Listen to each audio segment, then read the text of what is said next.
Namo Bhagavate Vasudevaya. Om Namo Bhagavate Vasudevaya. Om Namo Bhagavate Vasudevaya.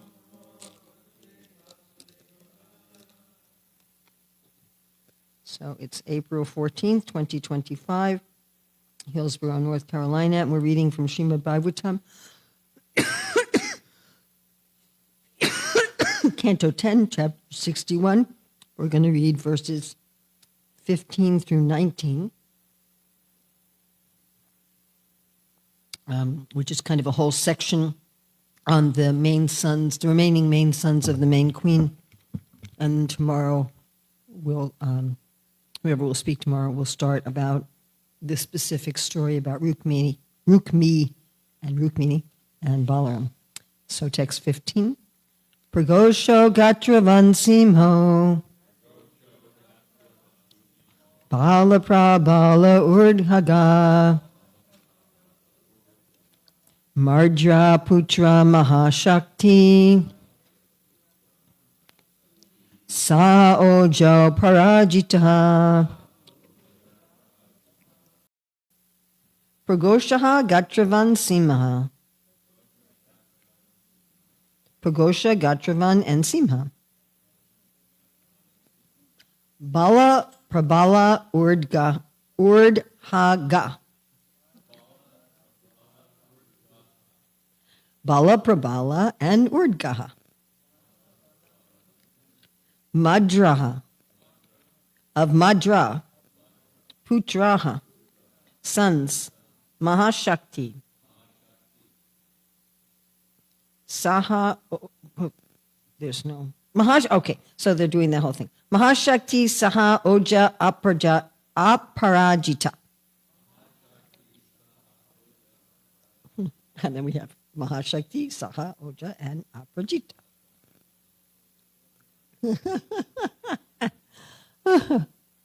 Maybe we don't need to go through the word for word when it's just names. Huh?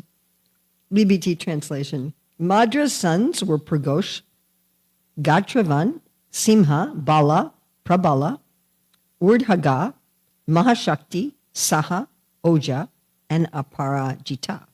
BBT purport. Madra is also known as Lakshmana. Srila Jiva Goswami's commentary. Saha and Ojas are sons' names, but they also possessed Sahas, mental strength, and Ojas, strength of senses.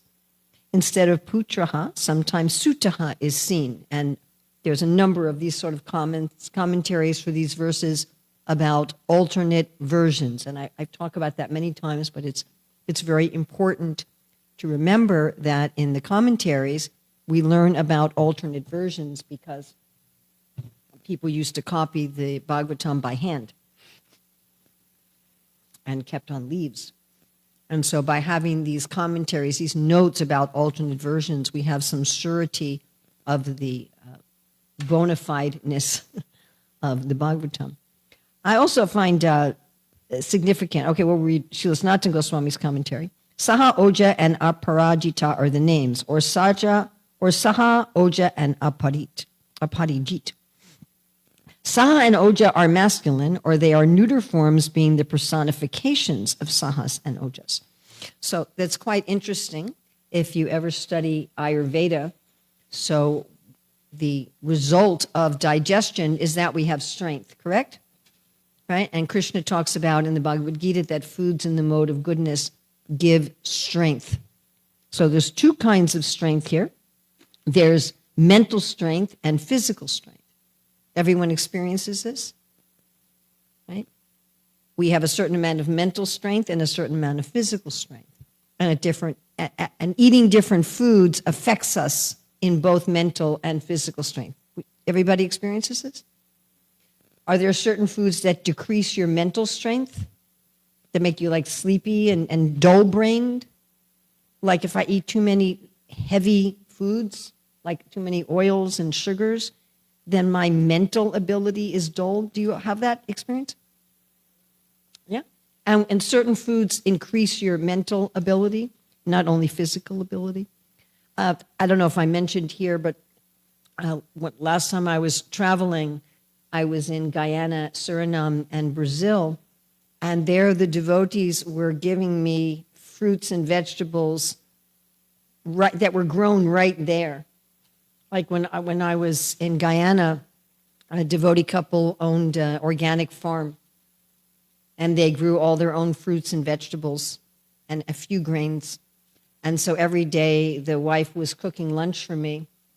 I remember she said to me, "Do you want chapatis?" And I said, "Well, do you grow wheat here?" And she said, "No." I said, "Then no, just whatever you're actually growing." And just 2 days of eating that prasad, my physical and mental abilities just like increased by 10 times. It was sort of astonishing. I felt like I was 20 years younger, not only physically, but also mentally. And I actually felt my body like buzzing with prana. It was an incredible experience. And I was thinking, it's not possible to eat that way. Like here in North Carolina, you couldn't do that. There's no food growing right now, naturally, in this area. Now, you'd have to have stuff that was preserved somehow over the winter or imported or something like that. But the idea is that we should have this mental and physical strength. So these children of Lakshmana, these two children of Lakshmana, were the personifications of these qualities. One of them personified physical strength, and one of them personified mental strength. Must have been very interesting personalities to deal with. So their names were not just given, like Prabhupada talks about how an affectionate mother might call a blind child Padmalochana out of affection, a lotus-eyed one, even though they're blind. So our names don't necessarily indicate anything about ourselves, correct? They're just sort of randomly given. My legal name was that of my mother's aunt who had passed away. And, my middle name was my father's nursemaid. It's not really indicative of anything of my personality. But many of these names were given because people actually had those qualities. Okay. So the next verse, 16, we'll just read the translation. Mitravinda's sons were Vrika, Harsha, Anila, Gridra, Vardhana, Unnada, Mahamsa, Pavana, Vani, and Kshudi.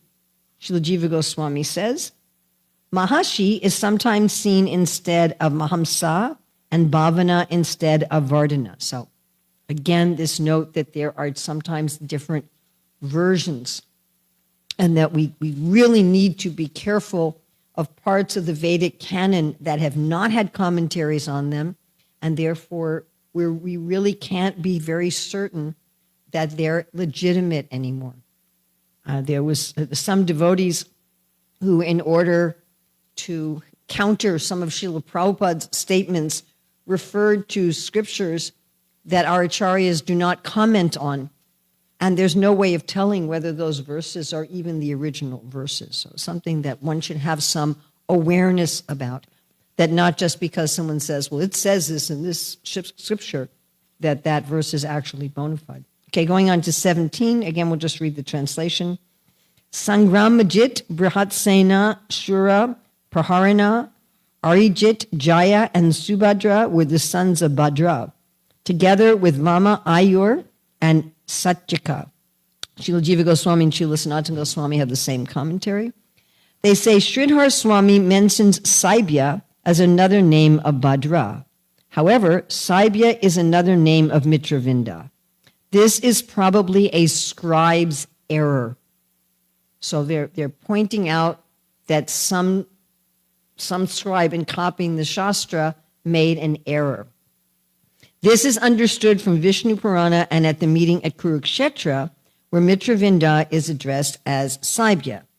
That's quoting 1083:7. So here we're seeing our acharyas use what's called hermeneutics. So in order to understand the meaning of something, they also refer to other sources.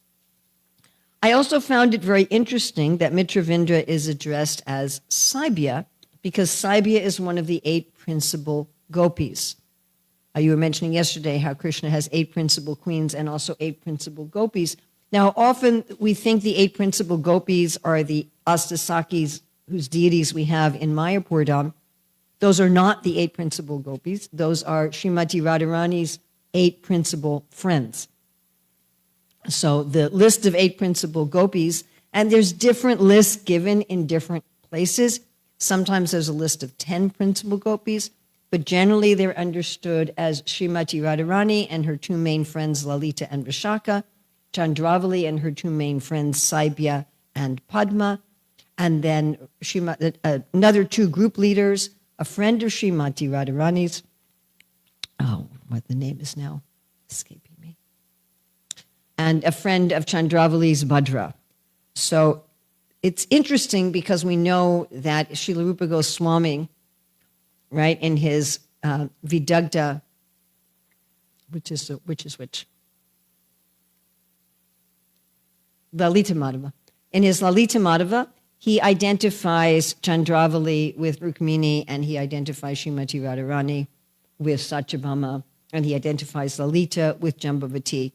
So I don't know if he gives all of the principal queens because Krishna hadn't married them at that time, but it would be interesting if Saibya, as one of the 8 principal gopis, is identified with Mitravindra as one of the 8 principal queens. And I don't know, but that would be interesting that she's also called by that name. Saibya is a very interesting gopi. She's one of the chief friends of Chandravali, and she sort of has the same role of Vishaka with Srimati Radharani. And Saibya is especially famous for her flute playing. It's going on to text 18. Shamala, that's her name, yes. That's the other principal 8th gopi. Okay, text 18. Diptiman, Tamrat, Tapta, and others were the sons of Lord Krishna and Rohini. So this is not, obviously, Balaram's mother, Rohini. Rohini is also the name of one of the 16,100 queens, and she's considered the most prominent among those 16,100. Lord Krishna's son Pradyumna fathered the greatly powerful Aniruddha in the womb of Rukmavati, the daughter of Rukmi. O king, this took place while they were living in the city of Bojakata. So what Srila Sukadeva Goswami is doing here is he's saying something to incite a question. The entire Bhagavatam is questions and answers. And the same with the Bhagavad Gita. So the system was that the speaker would only respond to questions. That way you know your audience is actually interested. You follow? Like if you just get up and talk about something, maybe nobody cares. But if they've asked a question, they're going to be attentive. So what do you do if there's something that you want to talk about, but there hasn't been a question? So you know the saying, you can lead a horse to water, but you can't make him drink. But what you can do is put salt in his oats, so he'll be thirsty. So what we find is done in the Shastra is that the speaker will salt the oats. They'll put something out there which will incite a question. It will incite more interest. So that's what's happening here. To say that Pradyumna had Aniruddha in the womb of Rukmavati, the daughter of Rukmi, is going to lead to the question, whoa, what? Why is there a marital relation with Rukmi's family when Rukmi tried to kill Krishna and Krishna almost killed Rukmi? So why would that happen? Okay, BBT purport. Lord Krishna's 8 principal queens are Rukmini, Satyabhama, Jambavati, Nagnajiti, Kalindi, Lakshmana, Mitravindra, and Bhadra. Having mentioned all their sons, Sukadeva Goswami now refers to the sons of the other 16,100 queens by mentioning the 2 principal sons of Queen Rohini, the topmost of the remaining queens. Srila Sanatana Goswami's commentary. Rohini was the chief of the other 16,100 queens. The word cha means but, to introduce a new topic about grandsons. So far he's been telling about the main sons, now he's talking about grandson. Also, Rukmi was an enemy of the Lord. Rukmavati gave birth to Aniruddha in his city. In astonishment, Sukadeva says, O king, or Aniruddha was shining. So this word Rajan can either refer to, because it means a king and also someone who's effulgent. So it can mean, oh, the effulgent Aniruddha, or it can mean, oh, king. This is very astonishing. Take text 19, translation.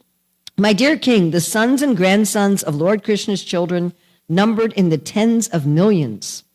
16,000 mothers gave rise to this dynasty. That's a lot of kids. The current world record of modern times is, I think, 60-something, of some Russian woman who had lots of twins and triplets. And the one after that is a South American woman who had 50-something children, also quite a number of twins and triplets. And I remember reading about them, and they asked the father, how do you remember all the names? Imagine if you had, 16,108 queens, and each of them has 10 sons and a few daughters, and then all of their children. And as it is, just to remember the birthdays of my children and grandchildren, I have to have things in my calendar, right? Oh, yeah, it's this grandkid's birthday coming up. Srila Vishwanath Chakravarti Thakur says, one can count the mothers of Krishna's offspring, but not the sons and grandsons. Uncountable. Srila Jiva Goswami says, O king, Sukadev expresses astonishment. Eteshan refers to Pradyumna's and other sons of Krishna. So here we see, of course, Krishna's family, some idea of Krishna's family. And we all have this kind of identity, right? Our identity, if we're going to describe ourselves, we describe ourselves, at least to some extent, in relationship to groups to which we belong, correct? I mean, we might just describe yourself like on the medical forms, how tall are you? How much do you weigh? Or for a driver's license, what's your eye color? What's your hair color? And we might describe something about our personality. Are we reserved and slower paced, or outgoing and faster paced? Are we more cautious? Are we more risk-taking? Are we more introverted, extroverted? We might describe things like that. But we're also going to describe ourselves in terms of some affiliation.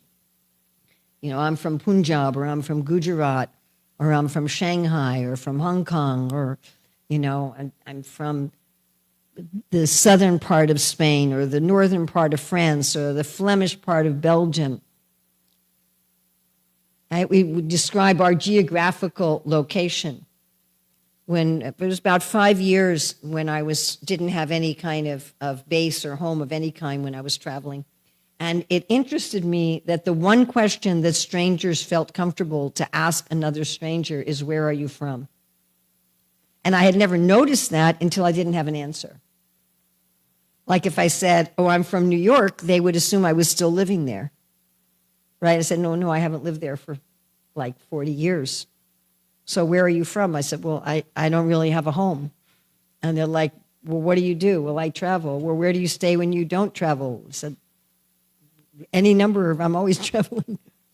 So this kind of, a geographical group that you're from, or what your family is. I'm from such and such family. Like we find in the Shastra, people often are identified by their parents. Right? We find throughout the Shastra, the name will be given the son of, the daughter of so-and-so. Right? That's, in the Bible, it's also like that. People are identified in terms of their parents. People identify in terms of their religion. I'm a Presbyterian. I'm Buddhist. I'm a Sunni Muslim. So we have some identity with some group. It's part of our sense of who we are. But our identity with a group in this world is transitory and illusory, and also not particularly satisfying. Because what happens is we try to serve the group with which we identify, thinking that way we will also be satisfied. This kind of principle of watering the root of a tree, feeding the stomach to nourish the body, applies to how we feel about these various groups with which we identify. We think, if I serve my family, if I serve my nation, if I serve my religious group, if I serve my ethnicity, whatever, then I will also feel satisfied. But Prabhupada often says that doing that, neither we are satisfied nor the people we are serving are satisfied. But this tendency to want to identify with a group is ultimately spiritual. We're actually originally part of Krishna's family and Krishna's community. That's why we have this urge. But it's only in forgetfulness that we identify with some temporary group in this body. And our idea of devotional service is, again, to identify with Krishna's family. So actually, we are all eternally part of Krishna's family. And I wanted to turn to a lecture Prabhupada gave on Gita 121 to 22 in 1973 in London. He says, so if we serve Krishna, that is our achyuta position. If we deny to serve Krishna, that is vichuta, fallen condition, achyuta and vichuta. So to become Krishna conscious means achyuta gotra, achyuta gotra. Gotra, perhaps you do not know, gotra is the family tradition. According to Vedic civilization, everyone has got gotra. So, for example, for Vedic marriages, you would marry people to each other if they're from different gotras.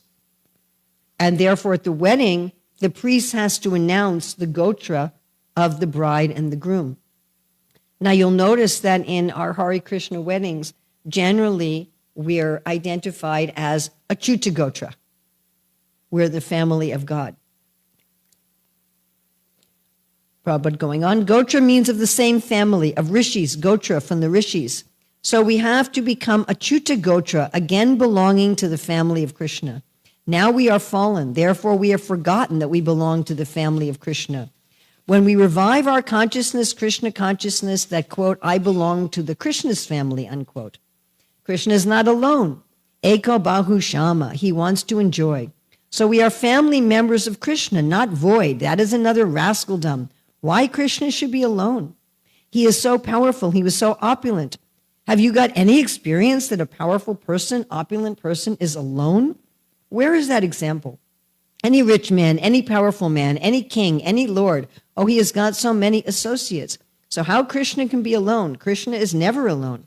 Therefore, you will find always Krishna with the gopis, Krishna with the cowherd boys, Krishna with Arjuna, insects on the garland. Krishna is never alone. Of course, in the Christian tradition, they say God only has one son, and we're saying that he has hundreds of thousands of direct descendants. But actually, everyone is part of Krishna's family. There is propaganda being made by one particular person that we don't have any internal inherent relationship with Krishna. We don't have any internal inherent personality. And I just was getting some messages in the last few days about someone else. We really need to counteract this propaganda. And the person making this propaganda has no authority. This person has no authority in parampara and has no authority even from an academic position, but is making this propaganda that we're not eternally persons. We have the potential to become persons, he said, but we're not actually persons.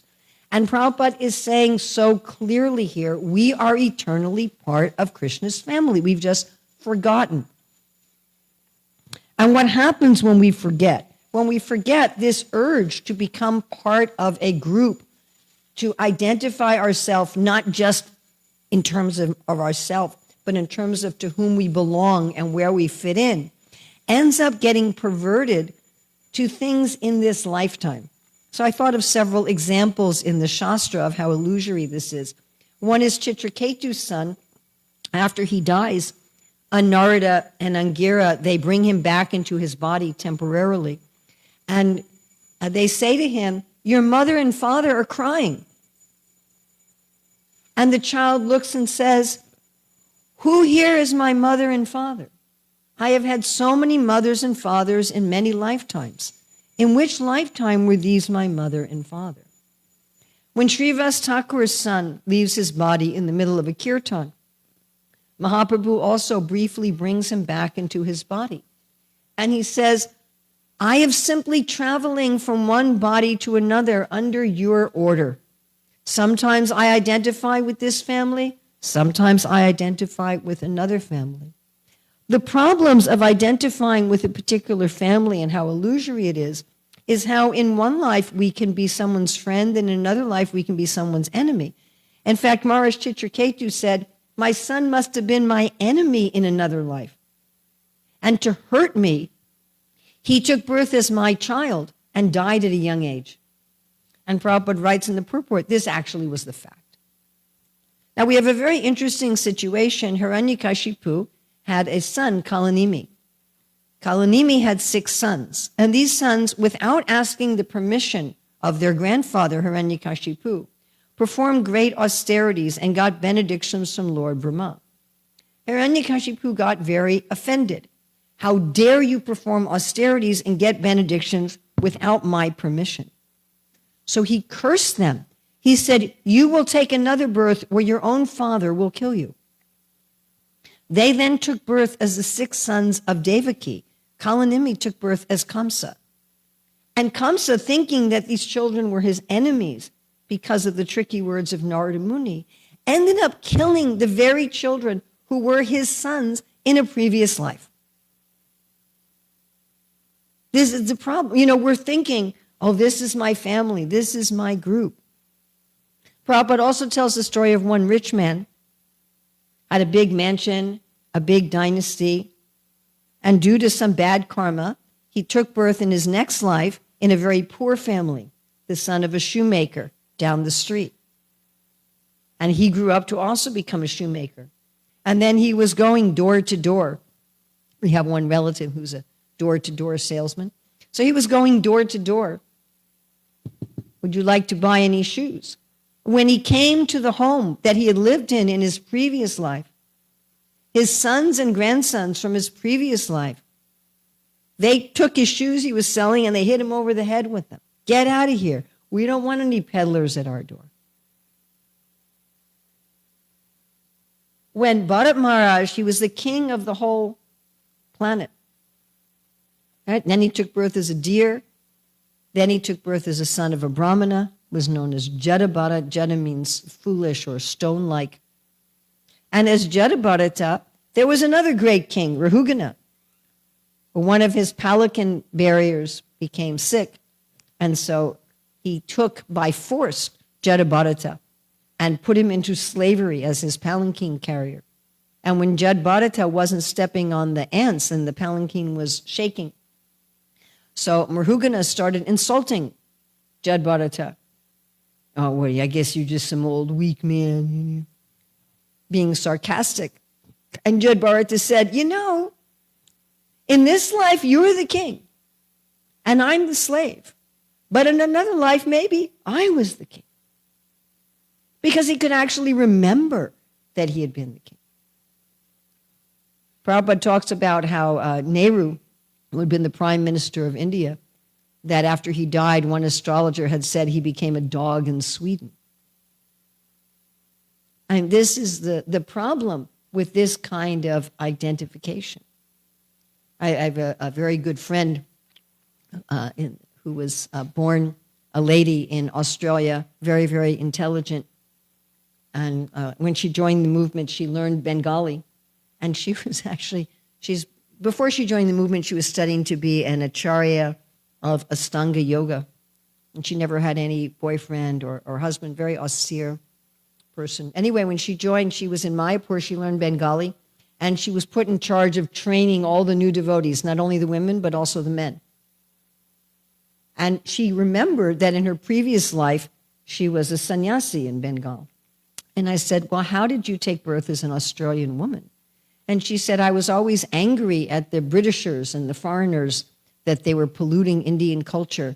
And I especially felt that the foreign women, that they were polluting Indian culture. So I was fixated on these white foreign women, so I took birth as one. So this is the problem, you know, that we identify, oh, this group, that group, and we may become the opposite. There's a really funny comedy sketch I saw, this one African-American man, and he was saying, the problem if you're an African-American and you believe in reincarnation is in your previous life, you may have been the slave owner that you're protesting against. That you may be protesting against yourself in another life. So, and then we have, of course, the interesting story of Amba, right? That Amba was kidnapped by Bhishma to marry Vichitravirya. But then she said, I don't want to marry Vichitravirya, I want to marry Shalva. And then Shalva wouldn't take her because she was taken by Bhishma. And so she decided she wanted to kill Bhishma. And she maintained this desire over her next 2 lifetimes. So it was her 3rd lifetime when she took birth as Shakuni, and by various mystic events turned from a woman to a man.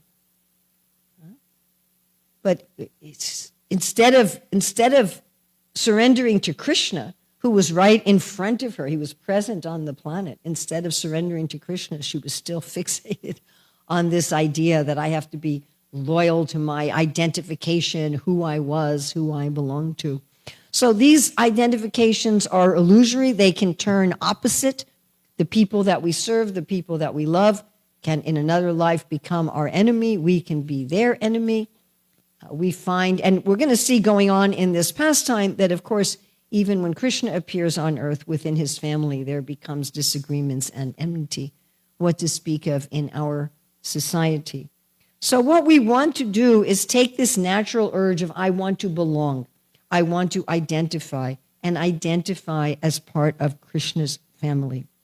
And the process of devotional service is meant to practice that and awaken that. A lecture Srila Prabhupada gave in 1974 in Mayapur on Bhagavatam 1.8.43. He says, Krishna says that, quote, you may think that you are very happy in family relationship, but I'll not allow you to stay here. I will take everything from you as death. So we should understand that. Therefore, intelligent men, they should inquire, where shall we enter into family life that we can eternally enjoy? That is Krishna's family. You enter into Krishna's family, Vrindavan family, where Krishna's got his father, mother, his friends, his lover, his beloved, his cows, his garden, his Yamuna. You enter that family. Then you will not have to return back to this temporary family, which will not stay. But if you enter Krishna's family, therefore Krishna comes. Krishna is so kind that you are so fond of family life. Just see here, I have got my family. I am not impersonal. I have got my family. I've got my father, my mother, my friend, my beloved Radharani and the gopis. Everything I have got. You can enter also. Come. Why you are rotting here? That is Krishna's mission. So the Krishna consciousness movement means to practice in this life how to enter Krishna's family. You enter Krishna's family as you like. There are 5 rasas.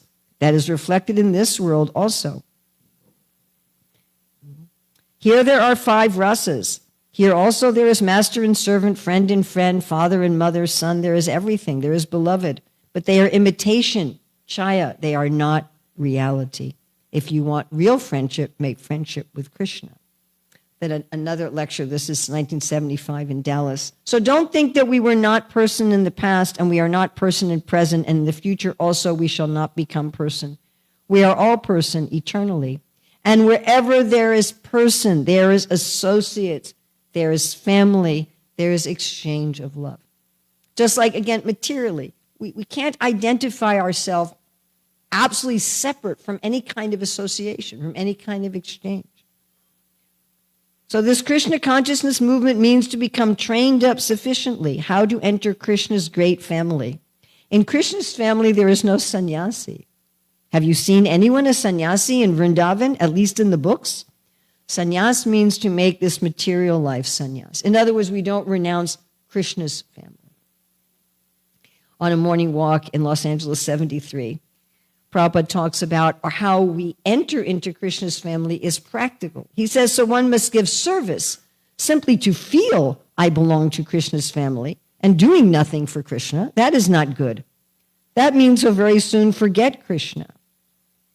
So our service should be on these 2 moods. Srila Rupa Goswami defines devotional service, shilanam. Shilanam means action. And it means both physical action and mental action. We talked about how these 2 sons, Saha and Ojas, represent physical strength and mental strength. So we should use our physical body to act as part of Krishna's family and our mental strength to identify ourselves as part of Krishna's family.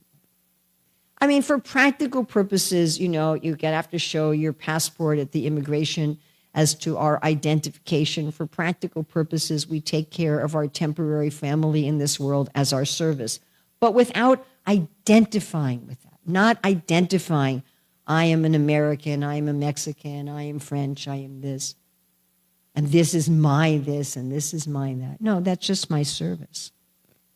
Actually, I'm doing this as part of Krishna's family, because we're all eternally part of Krishna's family. If we invest in our temporary family, our temporary nation, etc., as our main identity, we absolutely will be disappointed. And if we invest our thinking and our actions as part of Krishna's family, then we'll join this great, practically unlimited Krishna's family. You can't, even in Dwarka on this planet, you can't count all of his children and grandchildren. What to speak of in the spiritual world where all of this is unlimited. When I first read Krishna book, I thought all the positions have been taken already. What will I do? It's like you're signing up for a part in a play and all the parts are already, sorry, we've already filled all the roles, But it's not like that. It's an unlimited family, unlimited village, unlimited community, and we all have a place there. So that is the purpose of the Hare Krishna movement, to practice by our actions, to practice by our mentality, to identify, I am Krishna's, and Krishna is my Lord. Krishna is the chief of my family. So we have like 1 minute. Yes, Drista Prabhu.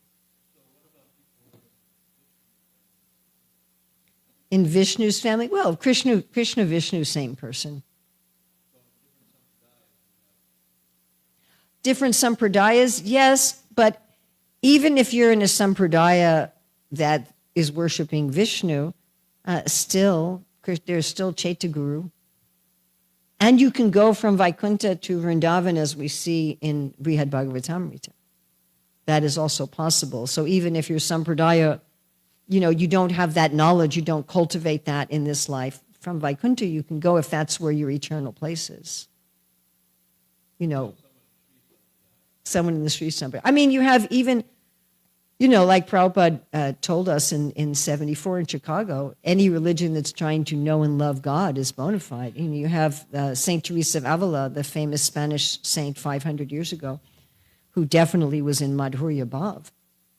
Although that's there in Christianity, but it's not so open.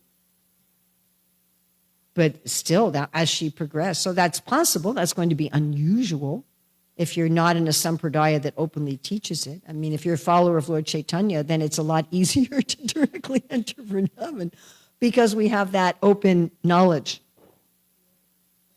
She was also vegetarian, and she was persecuted for her ecstasies for quite some time. Well, that's the problem if you get this realization in a sampradaya or some religion that doesn't teach it, you may be tortured. Whereas we're going to be encouraged to go to Vrindavan and enter into Vrindavan. So we're very fortunate by Lord Chaitanya's mercy, which we're very fortunate that Srila Prabhupada took all over the world. Srila Prabhupada ki jai, Śrīmad-Bhāgavatam ki jai.